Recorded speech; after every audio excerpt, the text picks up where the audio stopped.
انسان کو صحت مند رکھنا یہ بھی انسانی زندگی کا ایک اہم ترین ہدف رہا ہے۔ اس اعتبار سے بہت سارے شعبہ جات کام کرتے ہیں کہ انسان کو صحت مند رکھا جائے، اس میں بہت سارے عوامل ہیں، لیکن اس پر ہمارے یہاں توجہ کم ہوتی ہے کہ انسان صحت مند کیسے رہے گا، چونکہ انسانی خواہشات یا باطل نوعیتیں اس پر حاوی ہوتی ہیں، جس کی وجہ سے یہ خواہشات میں مبتلا ہو کر بہت ساری بیماریوں کو اور بہت سارے ناپسندیدہ اعمال کو اپنی زندگی کا جز بنا لیتا ہے، حصہ بنا لیتا ہے، اور اس کی وجہ سے پھر یہ پرابلمز پیدا ہوتے ہیں۔ اسی لیے حضور علیہ السلام نے ان جسمانی عوارض میں سب سے بڑا جو پرابلم قرار دیا ہے وہ الاوجاع،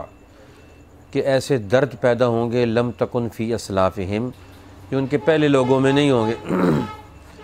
تو اس میں انسان کے سماجیات کا بھی عمل دخل ہوتا ہے، اس کے برے اخلاق کا بھی عمل دخل ہوتا ہے، اس کے رہن سہن کا، کھانے پینے کی چیزوں کے غلط استعمال کا بھی عمل دخل ہوتا ہے۔ لہٰذا ہر انسان پر یہ ذمہ داری عائد ہوتی ہے کہ وہ خود بھی صحت مند رہے، اپنے معاشرے کو بھی صحت مند رکھے، اپنے بچوں کو، اپنے دوست احباب کو، سب کو صحت مند رکھنا یہ انتہائی ضروری ہے۔ اس لیے اللہ تعالیٰ کو طاقتور مومن اور انسان پسند ہے، اور طاقتور وہ ہے جس کی جسمانی قوتیں سب سے زیادہ مناسب نوعیتوں کے ساتھ انتہائی اعلیٰ درجے میں اس کے پاس موجود۔ تو اب انسان کو اللہ تعالیٰ نے تمام جسمانی قوتوں سے مالا مال کر کے بھیجا ہوتا ہے، پھر انسان کا جو باہر کا کھانے پینے کا، رہن سہن کا ماحول ہے، کھانے پینے کا طریقہ کار ہے، اس کی خواہشات ہیں، وہ اس کو بیمار کر دیتی ہیں، مریض کر دیتی ہیں، کمزور کر دیتی ہیں۔ اس لیے یہاں انسان کو فوکس کر کے اب اس کو اس کی کمزوریوں سے، بیماریوں سے نکالنا، اور اس کے اندر کی جو قوت قدرت کا ودیعہ ہے، قدرت کی امانت ہیں،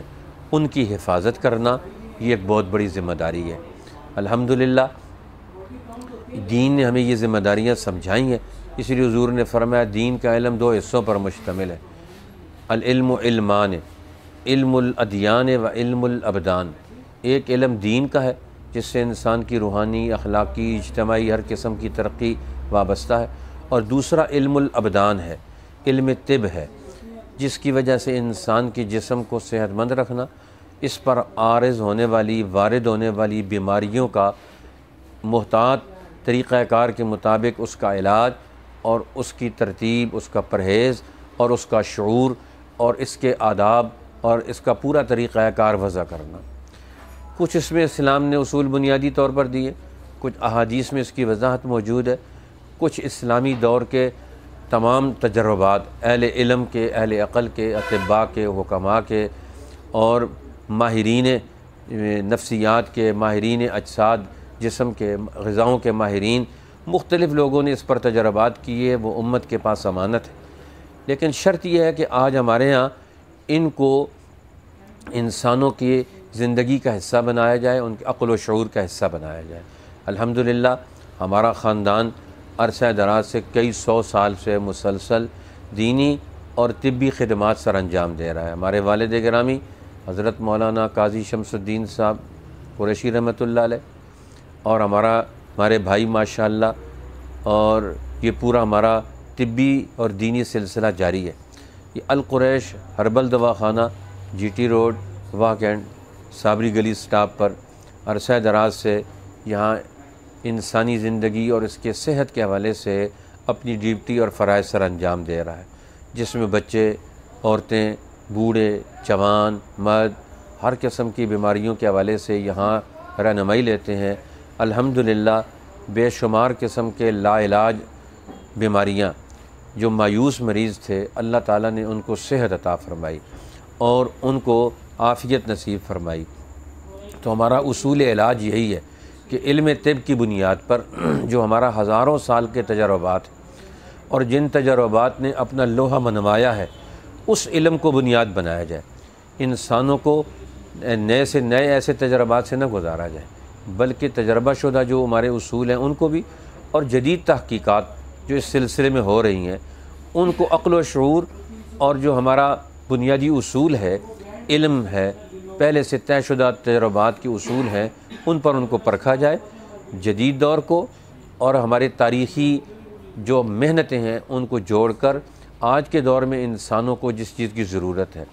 اس کو مہیا کیا جائے۔ الحمدللہ غذاؤں کے اعتبار سے اور بہترین میڈیسن، ہربل جڑی بوٹیاں اور طب نبوی کا علاج اور جدید دور کے جو تقاضے ہیں اس کے مطابق رہنمائی دی جاتی ہے۔ ہر قسم کے بیماریوں کے حوالے سے ہمارے ہاں پورا تحقیقی ورک ہے۔ الحمدللہ ہمارا طبی بورڈ ہے، پورا مشاورتی نظام ہے، اور طب جدید، نظریہ مفرد اعضاء، طب جدید کے اعتبار سے بھی اور طب یونانی کا جو پرانے تجربات ہیں ان کو بھی یہاں مرج کیا گیا ہے، اور یہاں ایک انقلابی طریقہ کار کے مطابق علاج بالغذاء اور علاج بالدوا اور پرہیز اور احتیاط کے اصولوں پر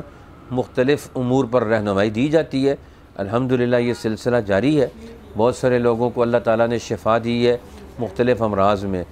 یہ ہمارے لیے بہت بڑا، یہ ہمارا بھی صدقہ جاریہ ہے،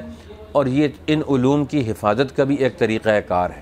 اس لیے یہ جو ہماری طب ہے ہربل، یہ انسانی جسم کے ساتھ میل کھاتی ہے، اس کے ساتھ مناسبت رکھتی ہے، اور اس کا علاج آسان ہے اور دیر پا بہت ساری بیماریوں سے جسم کو نکالا جاتا ہے۔ ایک بیماری کے علاج سے بے شمار قسم کی بیماریوں سے جسم انسانی کو نجات مل جاتی ہے اور صحت حاصل ہوتی ہے۔ اللہ تعالی ہمیں اس سلسلہ خیر اور سلسلہ علم اور طب کو قائم رکھنے کی، اور اس میں جو ہمارے ساتھ معاونین ہیں،